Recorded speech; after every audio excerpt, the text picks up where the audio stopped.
எல்லாருக்கும் வணக்கங்க. இன்றைக்கி மாடித்தோட்டத்தில் ஒரு சின்ன அறுவடை. சின்ன அறுவடைன்றதை விட பெரிய அறுவடை தான். ஏன்னா நான் கீரை பறிக்கலான்னு வந்தேங்க. இந்த லைனை கிராஸ் பண்ணும்போது இந்த செடி உடச்சிக்கிச்சு. அதுக்கப்புறம் காயும் பறிக்க வேண்டிய நிலைமை ஆயிடுச்சு.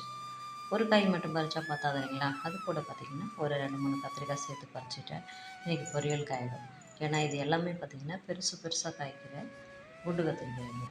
அதனால் சொல்லிட்டு அதனால் உங்களுக்கு ஃபோர்ஸாக கொஞ்சம் சொல்லிடலாம் இல்லைங்களா? அதனால் இது ஒரு குண்டு கத்திரிக்காய். அதுக்கப்புறம் பார்த்திங்கன்னா கொஞ்சம் பச்சை மிளகா வந்துட்டு பொரியலுக்கு சட்னிக்கு எல்லாத்துக்கும் தேவையில்லைங்களா? அதுக்கப்புறம் கீரை அன்றைக்கி ஒரு 10 வகை கீரைங்க. வல்லாரை இது வந்துட்டு பார்த்திங்கன்னா புளிச்ச கீரை. அது கூட பார்த்திங்கன்னா நிறைய நான் பக்கெட் ஃபுல்லாக பறிச்சிருக்கேன். ஏன்னா ஃப்ரெண்ட்ஸுங்களுக்கும் ஷேர் பண்ணிப்பேன்.